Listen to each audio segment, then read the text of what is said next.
예전에 대선 때 울산 회동 이런 것처럼 봉합쇼 하려는 거 아니냐 이런 얘기가 있었어요. 제가 지금 와서 그때 회상이 뭐 봉합쇼 아니었고요. 진심으로 후보가 쫄았던 거예요. 뭐 지렛대니 무슨 뭐 이런 것보다도 이제는 보수 절멸을 우려해서 노아의 방주 같은 걸 만들어야 되는 거 아니냐. 아니 솔직히 말하면 이렇게 제가 말씀드리면 민주당이 그렇게 당한 게 뭐가 있어요. 제가 당한 게 더 많지. 굳이 문제 삼으면 삼을 수 있죠. 안녕하세요. 한겨레 21 유튜브 라이브. 오늘은 정말 특별한 귀한 손님을 모셨습니다. 지금 총선을 앞둔 우리 정치계 태풍의 눈 이준석 국민의힘 전 대표 모셨습니다. 나와주셔서 고맙습니다. 안녕하세요. 예. 네네. 요즘에 뭐 엄청 바쁘시죠? 바쁜데 뭐 그래도 가끔 가다가 좀 더 실속인 일을 바빴으면 좋겠다. 그래요. 요즘 왜냐면 가서 사실 언론 노출했으면 많은데 똑같은 얘기들을 하고 있는 것 같다는 생각이 들어가지고 그런 건 좀 아쉽죠. 예, 그게 네. 아쉽습니다. 네. 오늘 좀 저희가 좀 새로운 얘기도 좀 물어봤으면 좋겠습니다. 예. 지금 계속 업데이트가 되고 있는데 어떻습니까? 창당 가능성 오늘로 몇 %입니까? 70% 넘습니까? 제가 세는 것보다 요즘 제가 방송 나가면 저한테 알려줘요. 오늘이 뭐 63이다, 64다 이런데 어제 63이라 그러시더라고요. 63밖에 안 됐습니까? 아직? 64인 것 같은데 날짜상으로. 아, 그말 한 40일 정도 남았다는 얘기 아닐까요? 네. 그렇군요. 연락망 그것도 지금 모집을 하셨는데 한 4만 넘었나요? 어떻게 됐나요? 방금 전에 4만 500 넘었습니다. 아 그래요? 4만. 이제 뭐 든든한 원군이 생겼는데 뭐 창당을 위한 거라고 보면 되겠습니까? 그러니까 저도 이제 당무나 이런 걸 해보니까 그리고 예전에 저도 공교롭게도 뭐 바른정당, 바른미래당, 새로운보수당 창당하는 과정을 겪어봤지만은 이 굉장히 기존의 정치인들은 이 프로세스를 두려워해요. 아 그래요? 왜냐하면 이게 어려운가요? 5,000명 모아가지고 1,000명씩 5개 시도당을 만들기 위해서 이렇게 누군가에게 가서 부탁하고 때론 거기에 그래서 일해줄 사람을 뭐 돈 주고 구하기도 하고 이러면서 창당 자체를 굉장히 비싼 어떤 절차로 이해하는 경우가 있어요. 그런데 사실 지향점이나 이런 게 명확하면은 국민들이 충분히 모여준다. 그런 걸 좀 보여주고 싶었어요. 그래서 지금 한 3일 전만 해도 뭐 조정훈 의원 이런 사람이 어디 가가지고 자기는 5,000명 끌어모으는데 힘들었다. 그러니까 이준석도 떠들지 말고 가서 그런 거나 해라 뭐 이런 식으로 말씀하신 적이 있거든요. 아 그랬군요. 근데 조정훈 의원 개인의 경험이 모두의 경험은 아닌데 너무 그렇게 말씀하시는 것 같네요. 지금 9개 지역에서 이제 확보되었기 때문에 그리고 이게 명단 짜다 보면 또 나중에 뭐 이탈한 분도 있고 하니까 한 2,000 이상씩 되는 곳이 지금 한 6군데, 7군데 되니까요. 그럼 전혀 문제 없고. 그럼 이제 창당의 첫 단계에 들어섰다고 보면 되는 거죠. 제가 그래서 아마 요즘 들어서 저 돕는 사람들과 함께 선관위에 가장 질의를 많이 넣는 사람 중에 하나일 겁니다. 그렇겠죠. 이번 창당에 대해서 사람들이 관심이 정말 많죠. 정말 많은데 이번 창당 왜 하는 겁니까? 이를테면 윤석열 정부를 좀 뭐 견인하거나 견제하기 위해서 하는 겁니까? 아니면 뭐 국힘으로 사실은 돌아가서 다시 당을 잡으려고 한다. 뭐 그런 얘기도 있고요. 되게 재밌는 어떻습니까? 게요. 이게 오늘도 아침에 이제 MBC 라디오가 사고 왔는데 진행자 그걸 물어보더라고요. 이거 혹시 나중에 예전에 대선 때 울산 회동 이런 것처럼 한번 봉합쇼 하려는 거 아니냐 이런 얘기가 있었어요.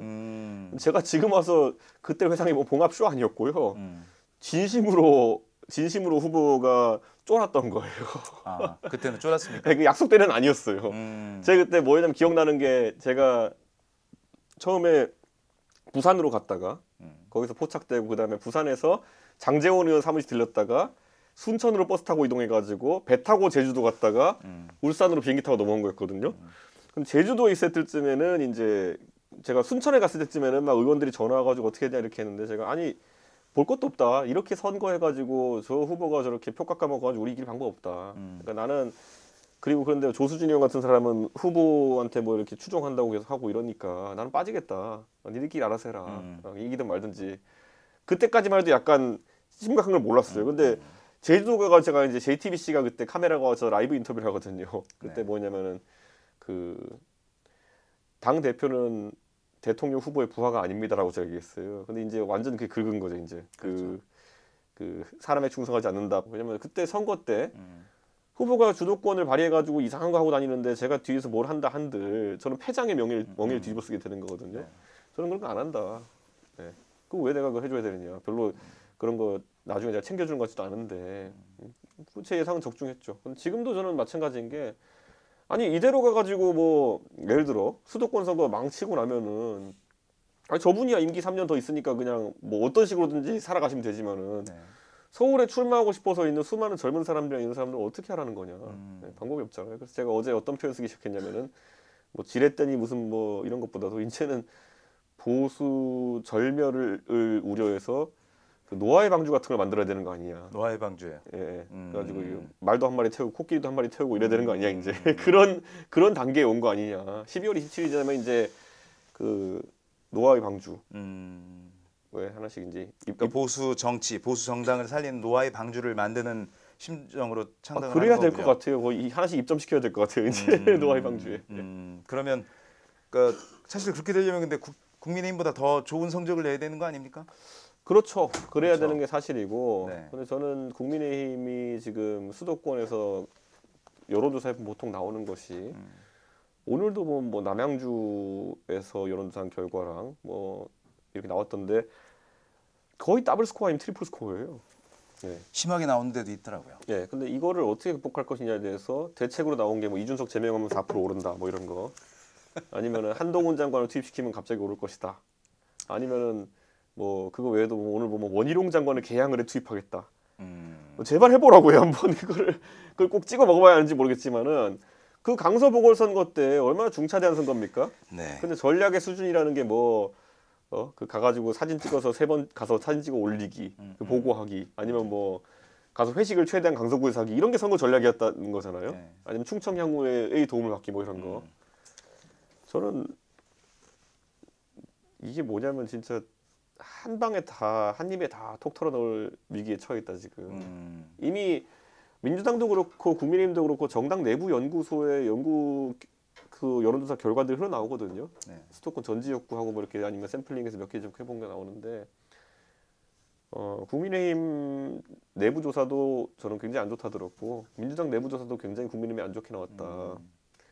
그 결과를 아는 자들은 지금 알겠죠. 예를 들어 이철규 사무총장이나 아니면은 이제 이재영 위원장이면은 김기현 대표는 알겠죠. 그렇겠죠. 만약에 수도권에서 해볼 만한 지역구가 있다 생각하면은 네. 자신 있게 거기 출마했겠죠 지금. 근데 안 한다는 게 무슨 의미인지는 안 봐도 뻔하죠. 윤석열 대통령이 네. 한국에 네. 또는 국힘에 또는 이준석 대표에게 네. 어떤 존재입니까? 재밌는 분입니다. 네. 참 흥미로운 분입니다. 뭘 우리한테 가져다 줄까요? 우리 사회, 그런 건 별로 고민 안 해봤어요. 그냥 재밌어요, 그냥. 예, 재밌어요, 그냥. 예. 근데 고통도 많이 당했지 않습니까? 그래도 재밌어요. 제가 더 오래 살 거니까 그거는 제가 그냥 계속 나는 지켜보는 연구 역강하다. 예, 제가 뭐 그냥 계속 지켜보는데. 내가 이긴다. 예. 근데 뭐 대통령이 어차피 정치하실 날 이제 3년 남으신 거고. 근데 와 이건 사상 초유의 대통령이 되시겠는데 이런 생각이 그렇죠. 드는 게 1년 반 만에 지금 거의 여당을 초토화시키시고. 예. 지금 그다음에 이제 지금 이제 11월 28일에 부산 엑스포에 모든 기대를 걸고 계시다는데 그렇죠. 예. 저는 뭐 부산 엑스포 잘 됐으면 좋겠지만은 전형적인 그 개인 주식 투자자의 형태를 보이고 계시거든요. 무슨 뜻입니까? 이제 이게 뭐 비하자는 얘기는 아니고 주식 투자 약간 좀 두서없이 하시는 분들 같은 경우에 주식을 사가지고 탁 근데 좀 내리면은 불안하시다가 이제 그 다음에 선물 같은 거 하시고 그 다음에 또 옵션 해가지고 한 번에 뒤집어야겠다는 생각 하시는 분도 있어요. 근데 지금 점점 수렁에 빠지죠.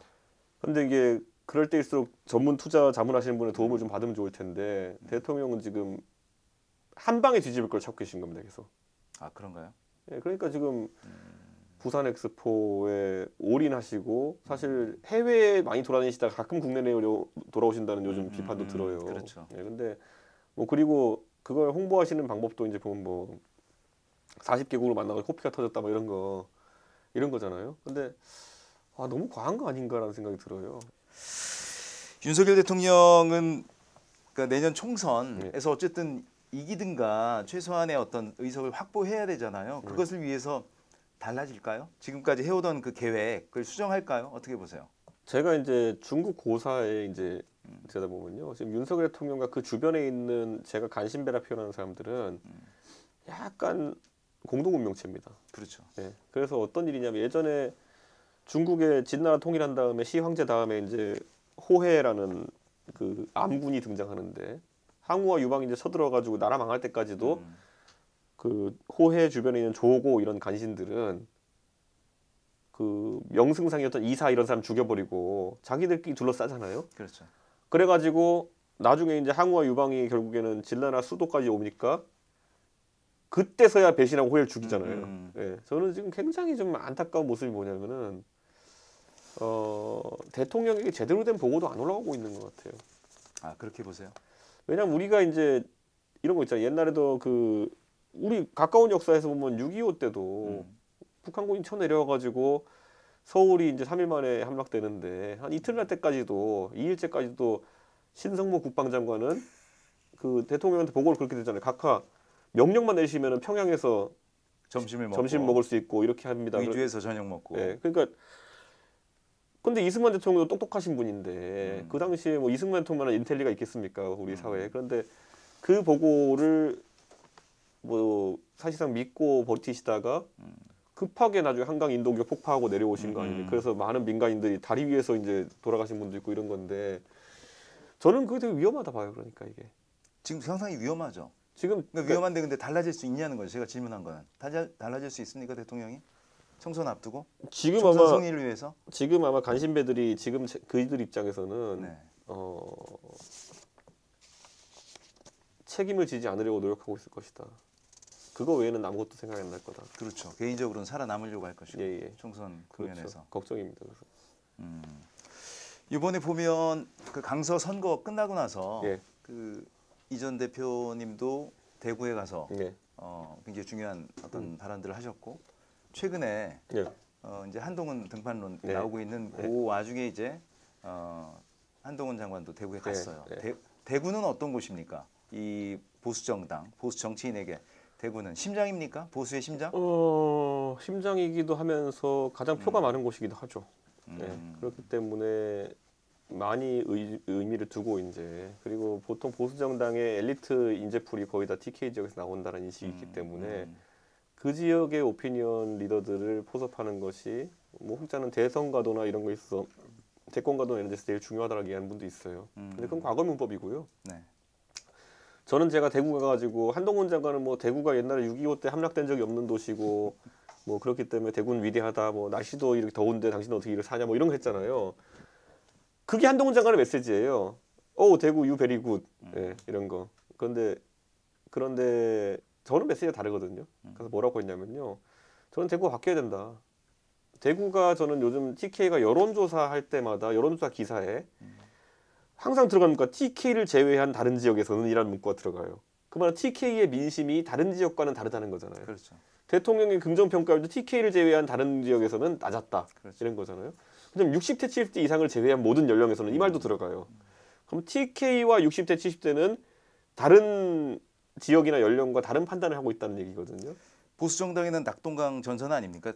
대구, 경북이. 그러니까 전 그래서 이게 그러니까 한동훈 장관이 그 표현한 게 굉장히 우려스러운 게 대구가 낙동강 전선에서 그 북한군 침공이 막혔기 때문에 대구는 그래서 대단하다 이랬잖아요. 그런데 언뜻 들으면 그냥 재밌는 얘기지만은 그러면 북한군에 점령되었던 지역은 어떤 의미가 있는 거지? 네. 위대하지 않은 건가? 아니면은 그 지역에 뭔가 다르게 평가할 만한 요소가 있는 건가? 예를 들어 대구 앞에 그러면 예를 들어 구미나 김천쯤 되시는 분들은 점령됐었는데 그럼 이분들은 뭐가 다른 거지? 예. 그리고 점령됐다 한들 그게 그분들의 삶과 무슨 관계가 있는 거지? 그러니까 보통 그 이야기를 역사 속에서 인용하는 사람들은 그런 얘기는 해요. 대구가 단 한 번도 공산군에 함락된 적이 없기 때문에 다른 지역에 있었던 뭐 보도연맹이니 아니면은 서로 이념을 가지고 갈등이 있었던 적이 없기 그렇죠. 때문에 그런 비극적인 게 좀 적은 거죠. 그런 비극이 없었기 때문에 완고한 보수 성향을 지닐 수 있다 뭐 이런 얘기를 하긴 해요. 근데 그거는요, 그럼 그럴 수는 있는데 다른 지역이 그렇다고 잘못한 건 아니잖아요. 뭐 그리고 그럼요. 대구가 특별히 더 위대한 건 아니잖아요. 그냥 그런 갈등이 없었다는 거지. 한동훈 장관이 왜 대구에 가고 이제 또 대전 간다 그러고 있거든요. 왜 하는지는 알겠는데 저는 윤석열 통과 똑같은 실패를 한동훈 장관이 안 했으면 좋겠어요. 뭐냐면 이미 제가 알고 있는 것만 해도 한동훈 장관 주변에는 뭐 윤석열 대통령을 만들었던 팀도 있고 한동훈 장관을 대선 주자로 만들어 보고자 하는 그런 어떤 팀들이 붙어서 이런 행보를 하게 만드는 거예요. 그렇겠죠. 예, 그런데 뒤집어놓고 보면 그런 사람들 제가 많이 봤던 게 윤석열 대통령에 붙어서 그렇게 했던 분도 있지만은 황교안 대표도 똑같았어요. 그때 황교안 대표 주변에서 이제 대선 행보를 황교안 대표가 그래서 종로 나오셨을 때 제가 선거 사무실 찾아갔더니만은 보통 종로 선거를 하면은 저라면은요. 종로에서 표가 안 나오는 곳이 해화동 창신동 쪽일 테니까 그쪽에 선거 사무실 차릴 거거든요.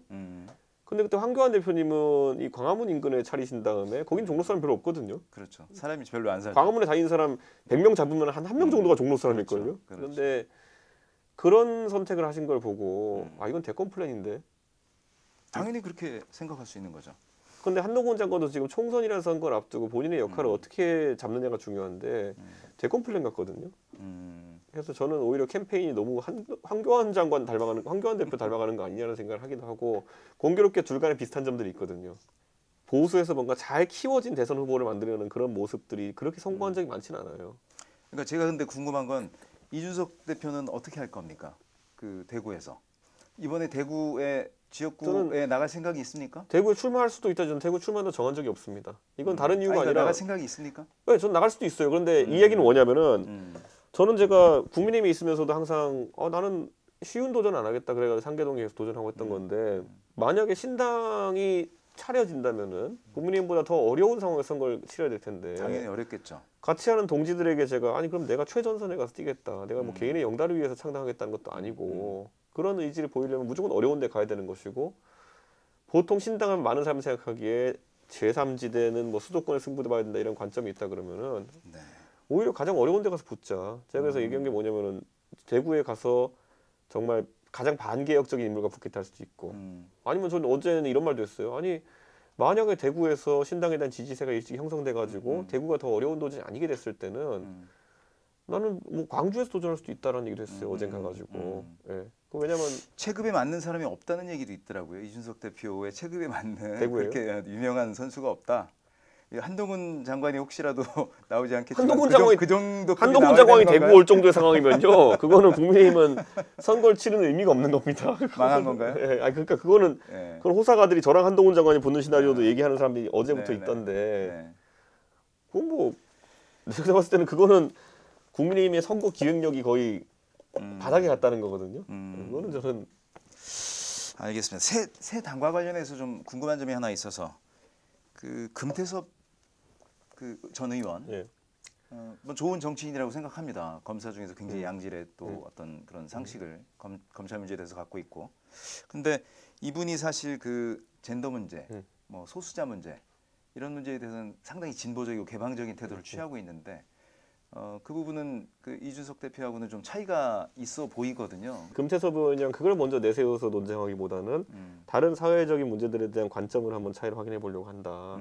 그럼 뒤집어 말하면 제가 그런 논쟁을 할 가치가 있다고 생각하는 건 제가 금태섭 의원의 논리력이나 아니면은 사회에 대한 어떤 고찰 같은 걸 인정한다는 거거든요. 그래서 저는 이제 그런 것들을 이제 틈틈이 해나가는 단계고 저는 젠더 문제에 있어가지고 이걸 한번 얘기해보고 싶어요. 저는 예전에 한겨레 신문에서도 한번 저에 대해서 사설도 쓰고 했던 바가 있지만은 젠더 논쟁을 뭔가 구체적인 게 나왔을 때마다 혐오 논란으로 몰아가는 거는 굉장히 저는 부적절한 처사라고 봐요. 예, 저는 여성을 혐오하는 표현을 한 적이 없습니다. 그러니까 이게 약간 이런 거예요. 술을 마신 적 없는데 음주운전이다 뭐 이렇게 하는 거 비슷한 거거든요. 그러니까 제가 만약에 여성을 혐오한다라고 하는 거는 여자니까 이렇다라고 싸잡은 게 있어야 돼요. 이게 스테레오타이핑이거든요. 그러니까 여자는 뭐 정치를 하면 안 돼. 이러면 누군가 정치하는데 여자라서 안 된다는 정체성을 부정하는 것이기 때문에 그거는 혐오거든요. 근데 제가 여성인 정치인 중에서 저 사람은 정치를 참 안 좋게 한다 이렇게 평가하는 거는 전혀 문제가 안 돼요. 마찬가지로 장애인 혐오 논란도 마찬가지죠. 장애인이라서 니네가 지하철을 세우면 안 돼. 이런 주장은 혐오죠. 장애인 네네. 혐오죠. 근데 장애인 단체가 이런 방식으로 자기 뜻을 관철시키려고 하는 것은 문제가 있다. 그리고 만약에 저는 똑같이 그런 관점에서 만약에 보수 성향이 짙은 안보 단체가 지하철 점거를 통해 가지고 자신의 뜻을 관철시키려면 그것도 안 된다. 저는 그렇게 생각하거든요. 그렇게 비판할 겁니까? 당연하죠. 저는 이미 몇 번이나 얘기했어요. 그렇기 때문에 이거는 장애인이 했기 때문에 문제가 되는 게 아니라 하다못해 갑자기 하태경 의원이 갑자기 그런다 해서 저는 하태경 의원 친하지만 비판할 거예요. 그러니까 저는 언론사도 그렇고 앞으로 우리나라에서 이런 논쟁이 무수히 많을 텐데 확실하게 갈라야 된다 봐요. 혐오라는 건 싸잡기에 기반하는 거거든요. 근데 그게 없으면 혐오가 될 수가 없습니다. 제가 항상 구분하는 건 정책과 슬로건을 구분해요. 슬로건은 그런 게 있을 수 있어요. 뭐냐면 여자라서 죽었다. 여자라서 사는 게 힘들다. 여자라서 내가 뭐 하기 힘들다. 이런 거 할 수 있어요. 근데 그걸 정책화했을 때는 완전 달라지는 거거든요. 예를 들어 이런 게 있어요. 여성이라서 밤거리를 걸을 때 힘들다 아니면 위험하다 느낀다는 오케이. 저는 거기는 한번 부정한 적 없어요. 그렇게 느낄 수 있죠. 본인의 생각인데. 근데 이걸 그럼 정책화한다고 했을 때 그게 여성 정책이 단독으로 존재할 수 있느냐. 예를 들어 이런 거예요. 그러면 이런 밤길이 위험하다라는 것은 해법은 CCTV를 더 설치하자 이런 거거든요. 근데 이게 여성을 위한 CCTV 정책이라는 게 있을 수가 없어요. CCTV 달면은 남자든 여자든 계속 비춰요. 그렇죠. 그러니까 이거는 안전에 대한 담론이거든요. 그러니까 제가 정책화할 때는 구호가 아니라 구체적인 정책으로 나왔으면 좋겠다는 얘기를 하는 거예요. 그래서 제가 그때 항상 인터뷰하면서도 나는 젠더 담론이 그냥 슬로건으로만 점철되는 걸 원하지 않는다. 오히려 예를 들어 구체적인 뭐가 나오면은 그거는 항상 검토한다. 실제로 예를 들어 예전에 지금 젊은 남녀 간의 갈등이 커진 몇 번의 사건들이 있었는데 뭐 강남역 사건, 이수역 사건 그렇죠. 이런 것들이 대표적인 있었는데 사건이죠. 그게 거기서 나온 게 뭐 여자가 죽었다 이런 담론들인데 아니 그렇게 생각하는 건 좋은데 이게 정책이 될 수는 없어요. 국힘 얘기 잠깐 해보죠. 네. 지금 국힘으로 돌아갈 가능성이 네. 아직도 남아 있다고 생각을 하시나요? 이제 기한을 걸고 사실 돌아가리란 표현이 이상한데 계속해서 저 아직 당원입니다. 아 그건 아닌데 그건 제 얘기는 이제 중심으로 돌아가는 거죠. 그 중심으로 돌아가는 그 얘기를 한 건데, 그러니까 기한을 걸고 이렇게 계속해서 말하자면 외곽에서 투쟁을 한 것이 결국 총선에서의 어떤 지휘권 같은 거, 뭐 공천권 포함해서 이런 것을 준다면 협력해서 함께 총선 치를 수 있다 이런 이제 메시지로 사람들이 생각을 했는데. 제가 기자로서 그냥 봤을 때는 총선 지휘권 대통령이 줄 가능성이 없어 보여요. 없죠. 저는 네. 기대도 안 해요. 그러니까 제가 이게 말한 건 뭐냐면 국힘과 함께 총선을 치를 생각이 제가 있습니까? 그래서 이렇게 네. 말씀드린 게 뭐냐면요. 네. 제가 계속 누차 얘기하는 게 뭐냐면 선거에 의미가 있는 참여를 해야 된다. 예. 저는 정치인들이 다 이익에 빠져가지고 이제 내가 당선된 방향으로만 가고 이렇다 생각하지만은 사실 정치를 하면서 어느 정도 성과가 난 이후 시점에는 의미를 찾기 위해 노력해야 돼요. 당연하죠. 네. 근데 그게 뭐냐면 예를 들어 제가 계속 인용하지만 노무현 대통령 같은 경우에도 김영삼의 통일국민당으로 시작을 했죠. 예, 들어와가지고 통일민주당으로 들어와가지고 이게 하면서 통일민주당 의원으로 계속 갈 생각이었으면은 그렇죠. 얼마나 편하게 정치하셨을까요? 대통령이 못 듣겠죠. 3당 합당 때 그거에 순응했다면 아니면 조용히 계셨다면은 그렇죠. 우리가 보고 있을 그 노무현 대통령의 모습은 어땠을까요? 제가 그분만큼 대단하다는 게 아니라 요즘 그런 고민 많이 해요. 그분은 왜 그런 선택을 했을까에 대한 고민하거든요. 의미를 찾으려고 했던 것 같아요. 그렇죠. 예. 그러니까 변호사 노무현이 와서 정치하면서 선수 쌓아가는 것이 무슨 의미인가? 아니면 내가 여기서 명패를 던지고 해가지고 하는 게 무슨 의미인가? 이런 걸 따지게 되는 거거든요. 저는 지금도 제가 국민의힘에서 선거 지휘를 안 해본 것도 아니고 예. 역사상 2개의 선거를 승리를 이끈 당대표는 저랑 박근혜밖에 없습니다. 아 그런가요? 예. 음. 하나라도 승리해 본 사람이 저희 사이에 아무도 없어요. 생각해 보세요. 가운데 홍준표, 황교안 무슨 의미인지 보면요. 저는 제 입장에서는 이번에 제가 총선에 만약에 어떤 역할을 한다 하더라도 제가 전권을 행사한다 하더라도 제가 지금 당장 내일부터 밥도 안 먹고 해도 한 120석 정도 이상 만들 자신이 없어요.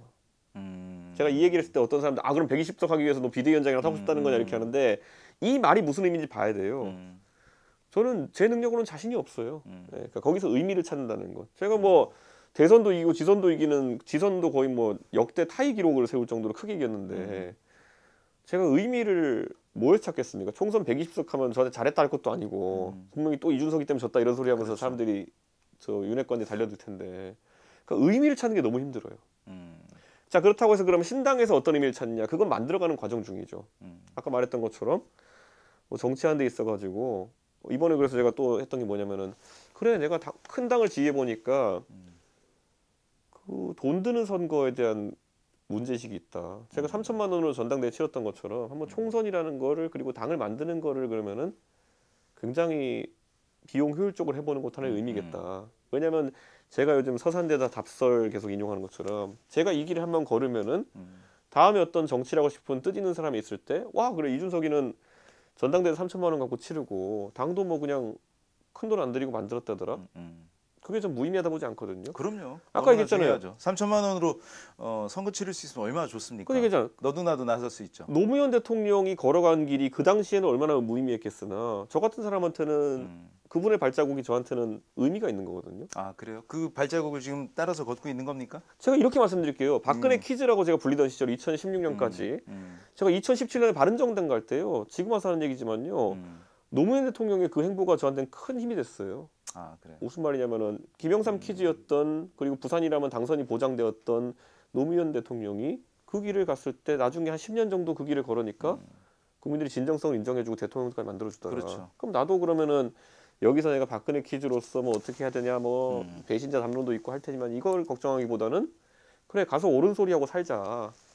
좀 춥고 외로울 수도 있겠지. 근데 그거에 대해서 국민들이 호응해 주셔가지고 당대표까지 한 거 아닙니까? 그렇죠. 저는 이번에도 그런 것들을 믿어요.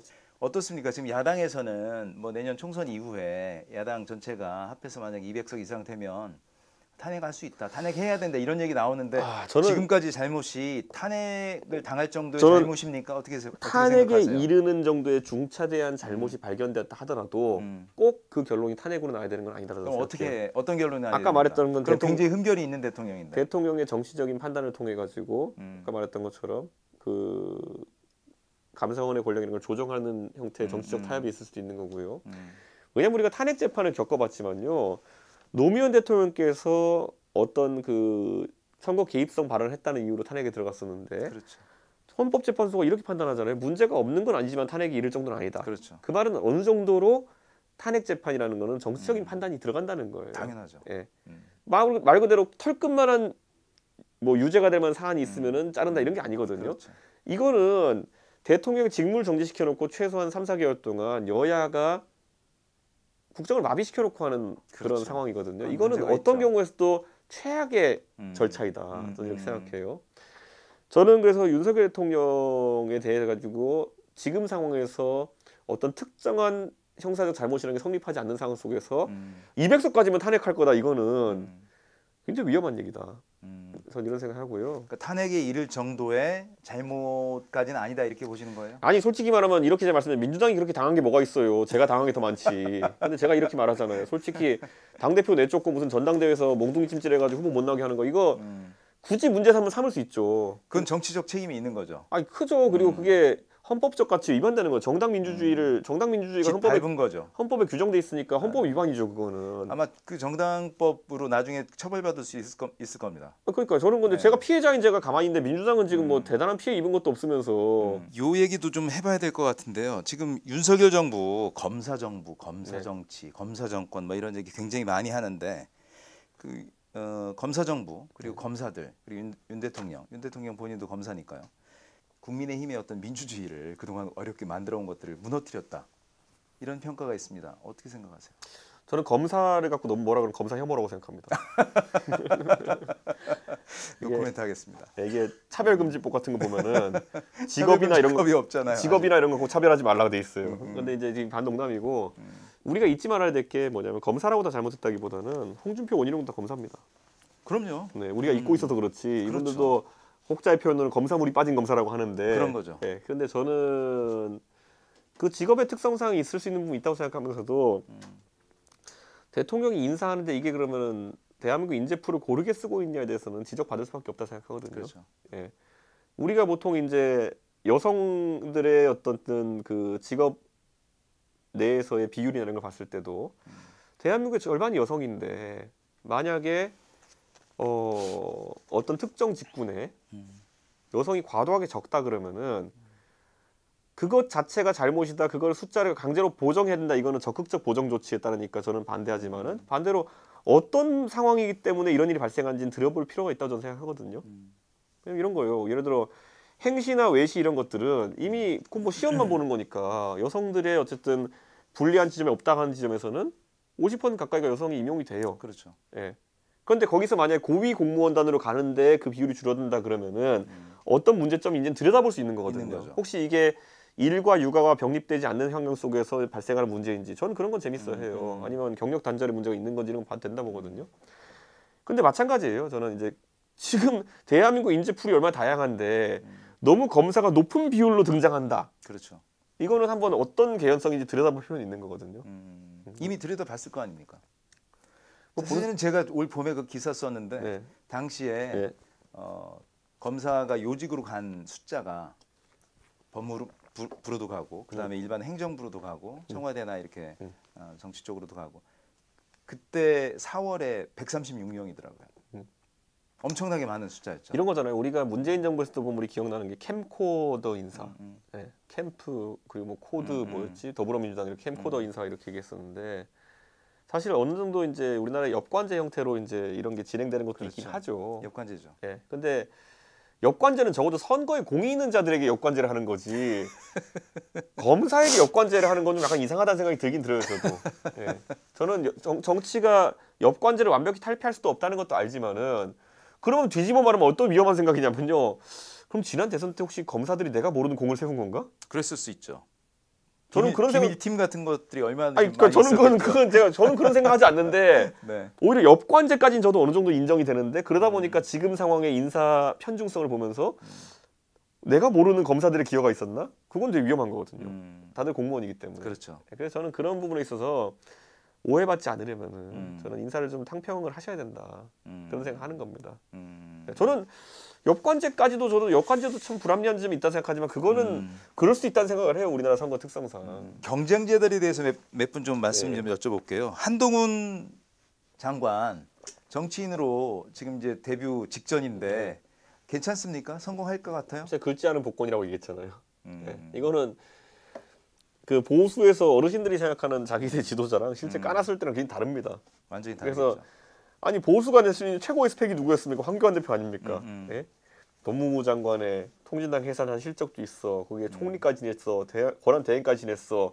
거기다 보수에는 기독교 정신 투철하고 예? 그리고 개인 관리 철저하시고. 근데 까봤더니만은 득표력이 없어가지고 본인 떨어지시고 전체 180석 내주고 거기에 지고 나셔가지고 민망하게도 부정선거 담론에 뛰어들고 계시고. 그러니까 이게 까보기 전에 모르는 거예요.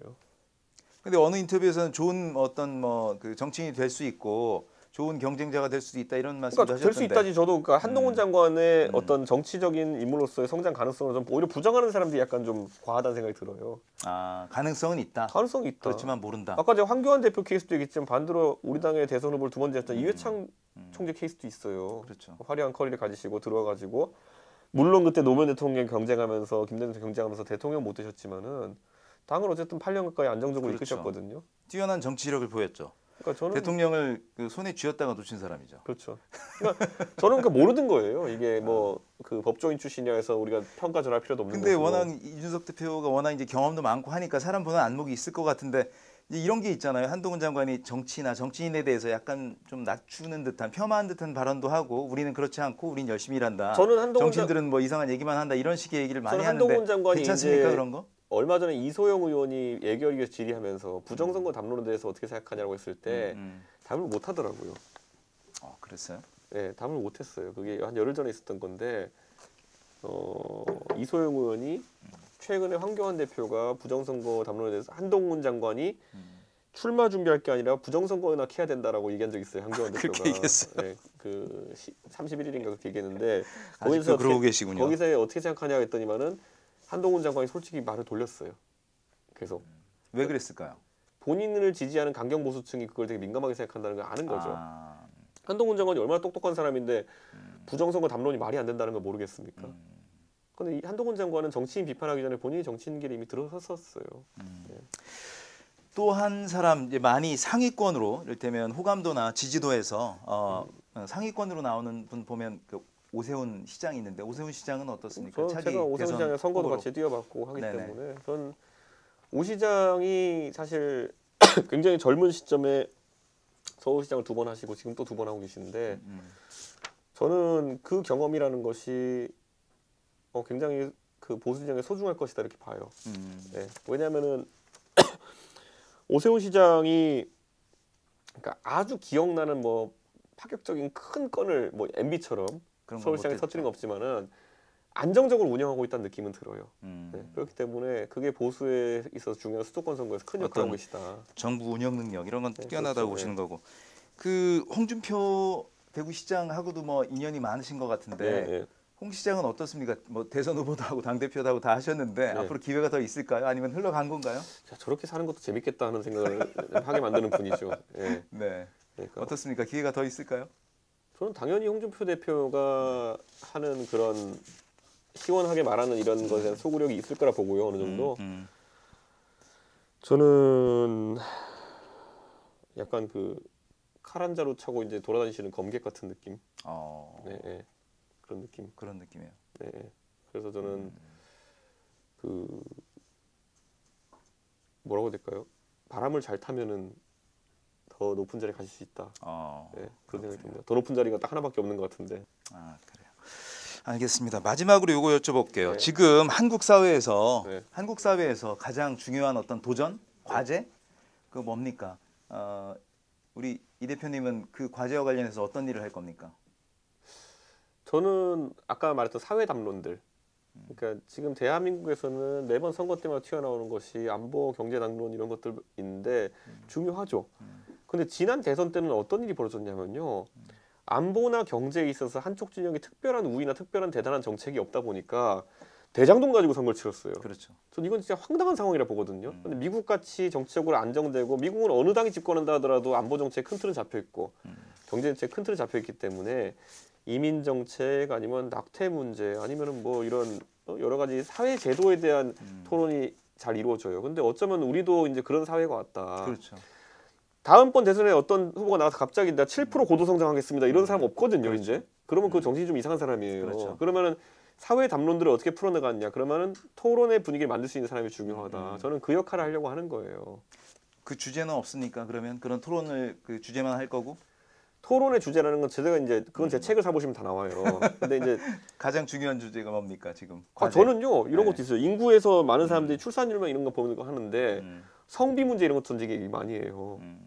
출산율이 감소하면서 남녀 성비를 보면요 사회적 성비라는 게 심각한 수준에 이뤘거든요. 제가 항상 얘기하는 게 2000년생 남성이 33만 명, 2003년생 여성이 22만 명이에요. 근데 한국에서는 평균 초혼 연령이 2.9년 차이 나거든요. 그러면 33만 명의 남성과 22만 명의 여성이 결혼 시장에서 만나게 되는 건데 3명 중에 1명의 한국 남성은 2000년생은 그렇죠. 결혼을 못 해요. 한국 여성과. 거기다 비혼 인구 이런 것까지 따져보면 더 그 비중이 높을 수도 있어요. 그러면 이런 사회 불안에 대해 가지고 어떻게 대처할 것이냐. 2000년생 남성이면 벌써 25살입니다. 내년에. 그러면 한 5년쯤 뒤면은 취업 시장에서도 비슷하게 경쟁할 것이고 결혼 시장에서 비슷하게 경쟁할 것인데 성비가 150대 100이다? 이런 거는 제가 얘기하기 전에 이미 사회적으로 활발히 논의되는 상황이거든요. 이런 거 전 논제로 던질 겁니다. 계속. 마지막으로 예. 내년 총선 어떻게 됩니까? 누가 이깁니까? 그런 거는 그 수염 기른 분들한테 물어보시면 됩니다. 예. 그래요. 알겠습니다. 수염 기른 오늘 분들에 대한 긴 시간 혐오가 동안 아닙니다. 예. 예, 좋은 말씀, 예. 진지한 말씀 예. 주셔서 고맙습니다. 예, 감사합니다. 네, 나와주셔서 고맙습니다. 예.